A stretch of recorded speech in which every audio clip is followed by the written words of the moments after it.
Hey everyone, it is an amazing day from Lake Como in Italy, and I'm super pumped to have a creative force behind me here in the States. We are going to talk about some awesome educational opportunities for the creatives and dealerships, and more importantly, what that means to, well, the future generation of creators within the automotive space. So let's start bringing in some faces here. Come on up there's Paul. There he is. Hello. If I told you what I was just doing, you would laugh. But I'm going to tell you, I was spray painting things outside. Wow. Okay. Well, that's like a normal thing. You spray paint, and no, maybe that's not so much of a normal thing. I don't know, but yeah. But we're talking about creative things. But fortunately, I wasn't running when I came back, and there are no police involved. Okay, good. Okay, that's perfect. That's perfect. Unbelievable. This is good. This is gonna be good. Well, hey, I want to thank everyone who's joining the live stream. And if you are joining the live stream, please take a moment to say hello. And whether you're watching this live or a little bit later, Michael, welcome to the live stream. We want to talk about the creative track that is going to be at the Modern Retailing Conference in November. And we have a special announcement. But hey, Paul, Kyle, let's start at the top. Why did you think that the creative folks in automotive dealerships have been underserved? Meaning the idea, I remember talking with the both of you and say, Brian, we just think creative people are underserved. The automotive industry needs more creativity. Dealerships need to break out of their stale messages to connect with local in-market shoppers. And we put our heads together with my brother Glenn, and we said, boom, let's have a dedicated track. So let me start with you, Paul. Why do you feel dealers need to invest in the creatives within their organization? Well, when we look through, first of all, thank you for putting this together, because really you opening up your event, broadening the scope of what was AAAS, now Modern Retail, because just understanding and seeing the fact that we need to widen the lens and welcoming in, serving the creatives is just an amazing thing. Because let's take a walk down memory lane and let's list out all of the resources and events for any creative anywhere in automotive. Wow, look at that long right list. So it's not that like we think that they're underserved. It's like we know that the creative element of automotive is underserved, and this is just indicative of an older industry, right? Real legacy, kind of adapting to the modern way of communication. So whenever that happens, you have a lot of systems and processes and things that are working and that worked for a long time in place. And now it's unavoidable that the creative deployment is actually the variable in how effective your marketing budget is, how effective your brand build will be. And so the more we see dealers coming onto this and understanding that like, oh, this is actually going to change the game in a major way for actually spending less on marketing and advertising, because I invest the dollars in a more appropriate way for today's culture and the way people communicate. And that really comes down to the fact that like, what is going to stop you from scrolling and what is going to engage you, right? And the creative is the variable of that thing. So, we hear all the time, Kyle and I travel a lot, and we talk to a lot of dealers, a lot of marketing managers, a lot of creatives, and we constantly hear them saying, I wish I knew, like, I have a creative person, or I want to hire some creative folks, but I don't know what to do with them, over and over and over. So this is really an effort to say, this is what you do with them, right? You send them to us, and we're going to send them back energized and inspired. Yeah. And I wanted to just put up here a little bit of the creative track that we're talking about. Kyle, let's talk about this really comprehensive, hands-on vision that you've put together with obviously some of the folks that are also here, Ali and Darren and Nathaniel. As dealership managers look at this schedule, why should they get excited about this creative track? Well, one of the things that I think is, well, I'm gonna real quick, I'm gonna like parry right off of what Paul said, in that we were at a dealership probably 8 or 9 months ago, and we're sitting in the general manager's office, and we're like talking through what can we do from content creative, and everyone's kind of talking through it, and they've got their creative agency there, and we're kind of coaching through some stuff, and we're kind of ticking off all of these things where we say, hey, we could do this, we could do that, we could do this. And interestingly enough, everyone kind of seemed on board, but nobody knew where to go next. Well, the creative agency, actually, that person leaves, and we're like, I don't know if that's going to be the right team to kind of move everything forward. Well, we go look at this creative agency's website, and everything on this website is non-automotive, actually. And it's dynamic and powerful and creative and engaging. And there's a bunch of rack focusing, and there's pump ins and powerful, moving shots. And we're like, whoa, where did all that go when you started working in automotive? And we see that from a lot of creatives and social media managers, where it's like their own Instagram profile, the people that they follow, they're following Gary Vee, they're following Christo, they're watching all of these great agencies. And then they come into automotive, and it's like, but we need an incentive ad, right? To make and a so car what commercial. we want to do, we're going to make a car commercial. And so what we want to do through this content creation course is actually support creating. We actually want to do some things and do some hands-on work, and we'll donate, which means you'll see everyone like with their phone 2 inches off the ground at some point, pointing it up with, everyone zoomed out into the 0.5 view of their iPhone, right? Because we want to actually give people like the practical handles in which to do these things. It's, there'll be some like panel discussion, and there'll be some discussion on how we can do things better. But then we're actually going to grab our cameras, grab our computers, and make things so that we can go from like ideation to creation really quickly. Because I think that's the variable. Because like if you're watching all these people, you're watching all these things, and you're saying that's good, and then you translate that into car commercials, quote unquote. We want to break that barrier. Sure. I was talking to Sarah Ciciola from our agency side, and she was talking about TikTok advertising, and we were talking to a dealer, and she said, listen, TikTok advertising doesn't work unless you have a culture of creativity inside the dealership. You have to have people inside. Nathaniel, would you agree with that? I mean, 5 years ago, people didn't think Facebook advertising was worth it. Now, 5 years later, dealers have spent a lot of money on Facebook advertising. TikTok is kind of a rising star, but it's not the typical content that's going to make a dealer stand out on TikTok. And I think that this is one of the reasons why we need to pivot in our training, our thinking, our tool set to help dealerships compete and leverage new modern marketing channels. Yeah, well, you have to kind of delineate between paid and organic, right?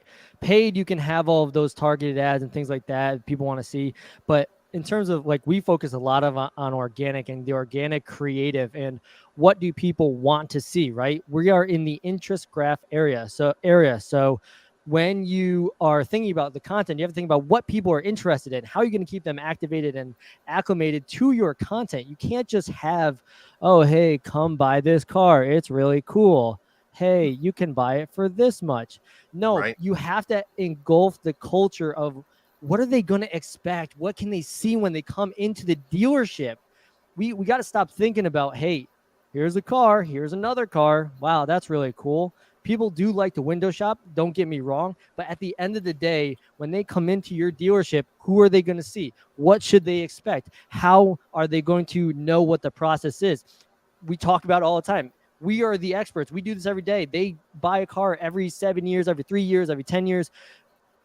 We have to let people know what they should be expecting, and we have to be out in the community. So sorry, I get fired up. I've been up since 8:30. So hey, Allie, tell me. I mean, we have a lot of stuff going on in this creative track. Darren and you and Nathaniel are involved, and others as well. What are you going to be jumping in on to help dealers and their teams? I think it's how easy it is to create, right? You could create content, and then you could use like all sorts of like free apps. There's Canva, there's VN to like edit your videos. You don't have to use like Adobe and you don't have to be like a professional to edit. So there's a lot of apps out there that already have like the, you know, the everything's like already like formed for you. All you have to do is just plug and play and go. And TikTok, you jump on a trend and you're good to go. You just make it your own spin. Got it. Yeah, Darren, I think what Allie's saying is like I think a lot of people think they've got to go spend like, $30,000 on equipment and software Yeah. to just get started. And like, it's like, no, actually you can pay attention a little bit in the ecosystems, and with a few free tools, some social media prowess, and a little bit of insight into how you see and perceive the world allows other people to be drawn in with, like just resourcing people with ideas. And I think that's a powerful thing in what we're seeing. Brian, Darren, I wanted to ask you a similar question. Where do you see this investment in the creatives within a dealership playing into their larger success story? Well, I think there's a few things happening, and I think we'll be able to touch on it at the event. But one is that the shift that has happened in regards to how we communicate anything is so radical that it's really hard to fathom. Which means when something's hard to fathom, no one's going to pay for it. And, that's perfect. and because there's plenty of money in this industry, no one really thinks that they need it. So the two people that are going to benefit from this are those who just want to keep crushing it and making a ton of money, because really their mind says, wait, can I be doing more? Can I actually be doing something to be able to make more money? And as much as we may think everyone's a bunch of capitalist free market pigs, they're actually not. They're actually very content with the amount of money they're making right now. Only the very top want to keep finding more ways to make more money. And so if you tell them, hey, if you adapt in this way, you're going to make more money, the very, very top will be like, ooh, okay, I want to keep doing that. And I think they will adapt. And we'll talk about what the adaptation is in a second. And then there's the lower level that's like, we have to do something because we're not there yet. We're not content yet. I would say though, a lot of this industry though is very, very content. So there's really no reason to have to be excited about why all this works. But the very, very top, and I think the low level, who really those who want to just really start, getting after it, I think that's who this appeals to. And then the thing that we're talking about, even the last two answers that were given, they're actually incredibly high level answers that no one is teaching. You can't, there's no one graduating from college with a marketing degree or an advertising degree or a program. Everything we're talking about, the last two answers, are all things that have really been developed in the last 2-3 years, with the last 6 months having massive changes in regards to still communicating in platforms and all of that. So what I get excited about something like this is for those who are interested, those who do take it seriously, they're going to get an education and a degree that nobody has right now. I can honestly say I've met the people on this panel now. I've spent time with them. I know their work. This is not being taught anywhere. It's only people out in the field that are doing it. And so to actually come in and get what I think we're going to give everybody, I don't think anyone's going to understand the value unless they think the value of the ticket is the value that they're getting, but it's not. This is literally $1 million in value if you take it seriously. If you just listen to what Nathan said, if you just said, I'm going to listen just to that, right, that's $1 million in education and value. The issue is not a lot of people understand that everything has changed. And Darren, to that point, Paul and Kyle and the whole Asoto team, obviously put together a SotoCon, which was really also an attempt to change the script, flip the conference experience around. And these are some of the shifts that we have to embrace. And yet there's also this practical piece that everyone's saying is maybe if the dealership management doesn't understand what they should be doing, they won't invest in it. So I wanted to make a big announcement, and Kyle and Paul, of course, and myself, we're huge advocates of dealer education. So we're going to create a special BOGO offer. It's going to run for 1 week. So here it is. And we've never done this before. But if a managers, if you've already bought a ticket to MRC and you want to bring one of your creatives, that second ticket's free. If you're a manager and are really thinking about the investments that you need to make next year to be relevant, we want to help you with that investment. And we've listed the benefits for both the general managers and sales managers and the marketing managers on this page. I'm going to share the page in the link. And that's really important because that's the private page that if you watched this video and this announcement, this is for the people who care and the people who want to change the dynamics of who gets out to conferences. Paul, I know that you're super passionate about this. What do you think of the BOGO offer? Well, I think the people that come to this, the managers and the GMs who are going to, allow or invite their creatives to come, or even the marketing managers that are going to decide to come to participate in this track. I really do think these are like the future success stories of next year because of like what everybody on this panel shared. I like when Darren puts it like there's no one teaching this in a college course. No one's graduating and saying I'm great at this because it's impossible to do so. So for you to like now you've just eliminated a big reason. I didn't know what the big announcement was going to be today. I expected a discount, but not like, hey, if you're a manager and you're coming, like bring them with you. I think this speaks a lot, Brian, to your investment in education because you're the one that made that decision to do the BOGO. You've actually cleared some space in your conference, which frankly, we took some best practices from AAAS, from DMSC, because the conversational nature of your events is actually something that we wanted to embrace in a SoduCon. So like there are events that you go to and you just walk around and you kind of get sold to the whole time. Your events are completely different than that. It's an actual conversation. And the fact that you took a risk and cleared out some sponsorship dollars that could have come in saying like, this is important. I'm going to make a spot for it. Not only that, but now you're saying, I'm going to help you get on the on-ramp because like Darren said, if something's hard to fathom, no one's going to spend money on it.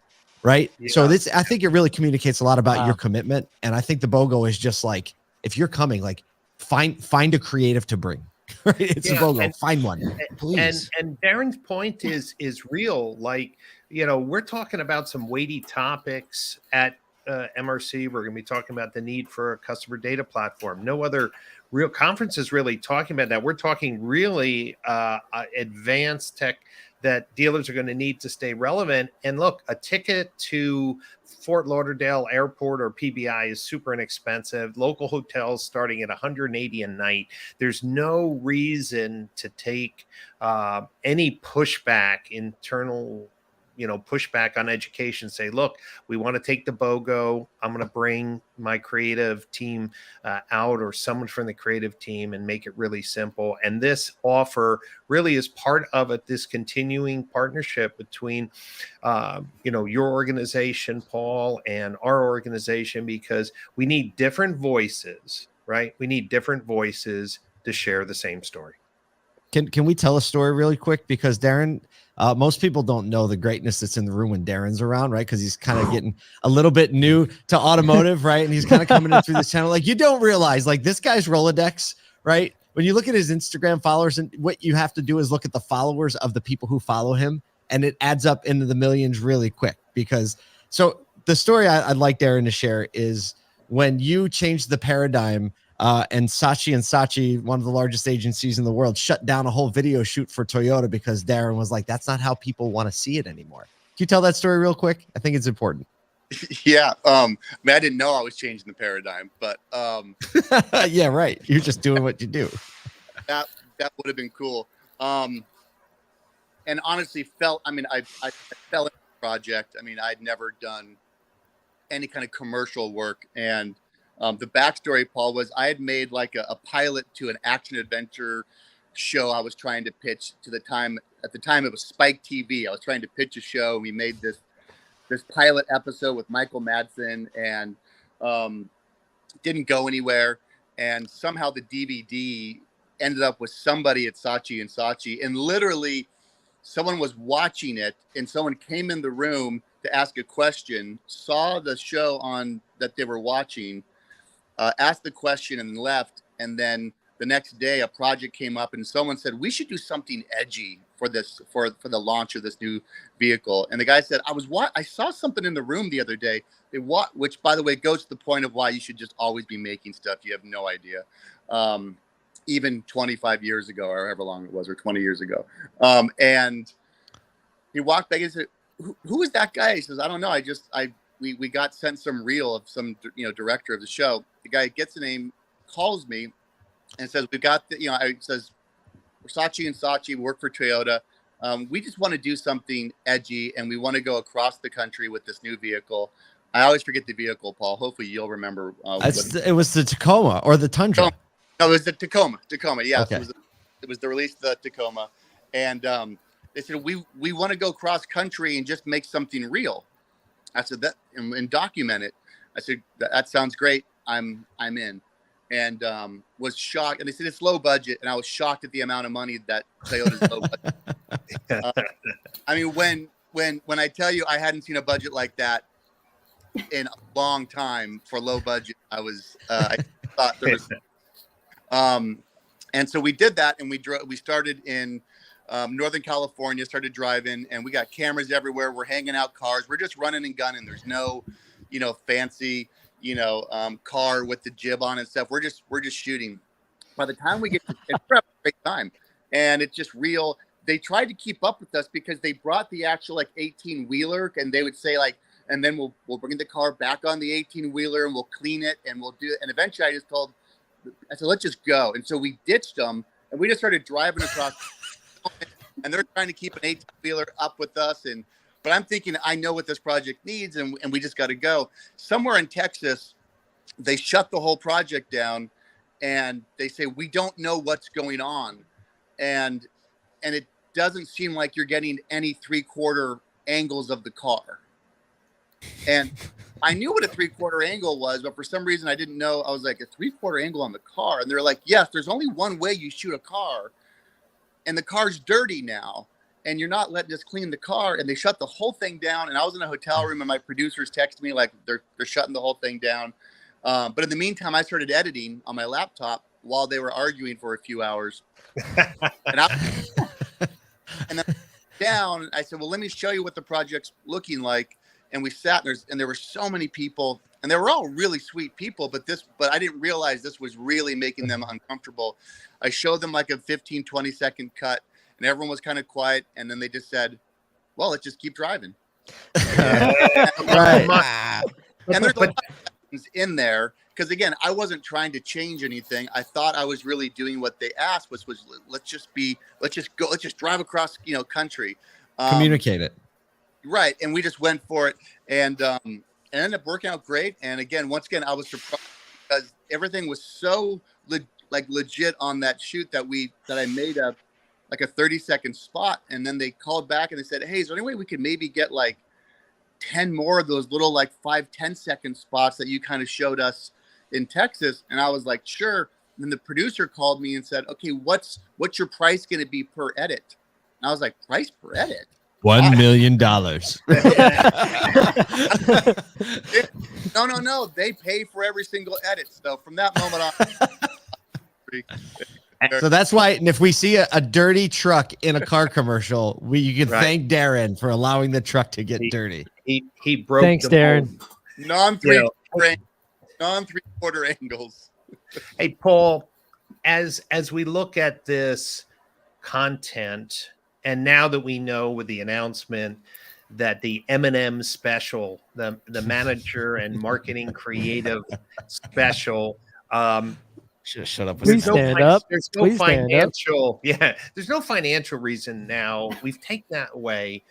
For the dealer, principal, general manager who's still on the fence, what's one thing you would tell them that would encourage them to invest in this track? As soon as you said that, I know exactly what my answer was. This isn't just about creative. Every dealer wants to build leaders up, within their organization. And we actually even have a conversation and a workshop around how to lead from the middle, because we believe that creatives and the marketing department are the ones that actually hold the heart of the brand. And so we're going to also get them excited about propelling brand and building brand forward, and actually understanding how, even though they're in the middle or maybe toward the bottom of an organization, that they can still lead and inspire other people to fall in love with the brand. Again, a lot of times you have the owners and GMs that are in on the brand, and then you have this big mushy middle where people kind of are in different areas of enthusiasm for it. So I would say we're not only going to send your creative back with some practical skills and excitement to like make things, but also with a real understanding of what it is to lead from the middle. Great. Kyle, same question. Give me something you want to Brian, can I take that real quick? Because Darren, go ahead. I met quite a few people in Philly. I was a little shocked who bought their own ticket and hotel to get out there, that their GM didn't pay for they were the creative. Yeah. At their, I'm just saying, I was shocked. I like to meet people, talk what they're doing, how they got there, all that. And I was shocked at how many people I met who were like, no, my GM wouldn't pay for this. So, but to Paul's point, this category, when you talk about sort of rising up, I'd still say it's maybe your GM's not paying for you to go out. You should still get out, because you want to talk about job security. You want to talk about what Paul just said. Yes, you take these skills, you can actually become one of the most important people at your facility. And if the facility maybe doesn't embrace that, trust me, someone else is going to embrace that in the next 12 to 16 months. Come on. Hey, Kyle, what do you have to say? General manager's listening. He's on the fence about sending his creative out. Well, I'm going to tell you this, that if you have a creative right now, I would say 95% of those creatives are like, they are watching the rest of the world create, because we're in a creator economy, and they're going, hey, is there another avenue in which I can gain more training, more opportunity, and more financial gain? And the biggest part to play in creating career paths is investing in your people.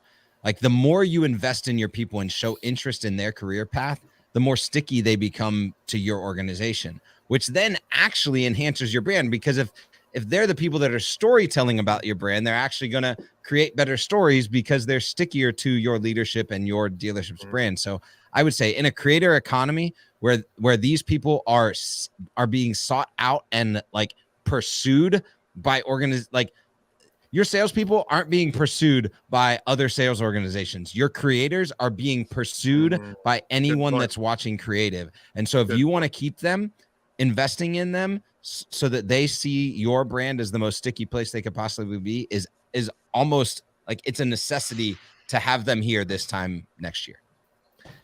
Ali, I can add something too. You've had a dealer who believes in you, invests in you. How important it is for your career to know that your dealer's behind you? I mean, honestly, it's boosted my career. It's boosted my confidence. And Kyle's right. It does make me stickier to the dealer, because I'm always looking out for their best interest, just like they're looking out for mine. So great. Nate, same question. You've been given a lot of creative freedom.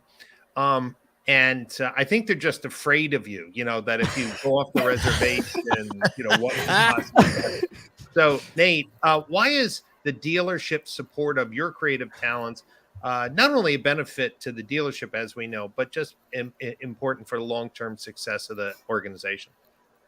I mean, that's a really weighted question. There's so much that I could speak on to not only the confidence that's created, but if anyone doesn't know, we've invested probably over, $60,000 into equipment. We have a team of 5, and it started with just me, and I couldn't even fathom the fact that I would have a team like this, and the confidence, but the ability to create it just allows my mind to go and pitch ideas and, hey, what if we try this? What if we try this? It gets me really excited. And, people around here will say I bleed Mohawk blood, and that's the truth. You know, I can't stop talking about them and the owners and the GMs, and you know, it inspires other people to work for Mohawk too, because now you have this brand influencer, you have this brand advocate. And we'd like to talk about raging fans and all of this fun stuff. And when you start to invest into your people, and I can notice that I'm talking really fast, so I'll slow down. So good. You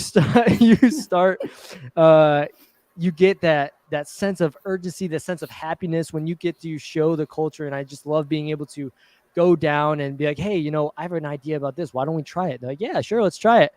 The ability to do that just gives you so much more happiness to come to work, and the knowledge that they're like, yeah, let's try it. I'm all about it. Let's it. I'm in. Well, listen, I want to kind of wrap things up here on the live stream and appreciate everyone's time. Let's just remember Sunday, November 13th, conference kicks off. Paul, Kyle, and others are going to have a keynote session. They're going to set the theme. They're going to be talking over and prophesying about the future of the importance of creativity in an organization. And then on Sunday, Monday, and Tuesday, there's workshops, hands-on opportunities. And remember, now that we've made the announcement that the BOGO is there, there is absolutely no reason for people not to attend. So if you just go to the modernretailingconference.com/BOGO, you'll see this page. There's a special code, Manager BOGO. We're going to be running this promotion over the next week. And I just want to let everyone know that this is a great opportunity to invest in your team. Some other logistics, you fly into Fort Lauderdale or PBI. The website, modernretailingconference.com, has the hotels starting at $180 a night. And if you have any logistical questions, you can just message me, Brian at brianpash.com. But we are excited to partner on this educational effort. And listen, I'm getting old, Paul. I'm getting old. I remember 17 years ago, I was the disruptor, and you know, people said, hey, what do you think of a SotoCon? And I was like, that's exactly what we needed, because, you know, but it seems dealer, exhausting. yeah. Digital dealer is, you know, okay, it is what it is. And our events have a unique footprint, but we need to constantly evolve and have new forums to, listen, there's 18,000 dealerships. Even if you said you need to educate 5 people in each dealership, we're talking about 100,000 people. Yet, you know, you have to pull teeth to get a few hundred out, right? It doesn't make any sense. So this creative track is designed for dealerships to reconsider. You only know what you know. And this, as Darren said, this is education you're not going to get anywhere else. Paul, I'm going to let you have the last word as we close out our live stream about your just future look at where our industry is going and the dependency on the creators and the creator mindset. I think that automotive is looking at retail more than ever before, that more and more dealers the lights are coming on, that I'm not a dealer, I'm a retailer. And if you look around at what all the other retailers are doing with much success, it is around creatively integrating their brand. That's through visuals, audio, experiences. And it's easy to forget that the very first part of the customer experience is because somebody saw some content that was of your store. And so I think that as dealers turn on to the fact that the customer experience starts at the first piece of content and constantly is repeated through that, I think that the future of automotive is very bright, because more and more people are realizing they're retailers, and the way you communicate retail is through brand, and the way you communicate brand is through content. So I'm excited. And I think that this group that we have here is, this is going to be like the moment when next year people look back and be like, I can't believe I had the opportunity to spend time in a room with these folks for 2 or 3 days. This probably isn't going to happen like this again. So the people that get in on this one are going to be the ones that, like I said, are the future success stories and creative content. Amen to that. Amen to that. Well, I want to thank everyone who watched live. Please share this video. It will be up for sharing on Facebook, Twitter, and LinkedIn. And of course, we're looking forward to seeing everyone. It's now under 4 weeks, and the weather will be perfect in There you go. in Palm Beach. So there's no reason not to come out. Hey, thanks everyone today. Thanks for your contributions. Thanks for your commitment to sharing best practices and creativity. And I'll see everyone soon, November 13th, 14th, 15th in beautiful Palm Beach, Florida for MRC. Thanks again. Brian. Take care.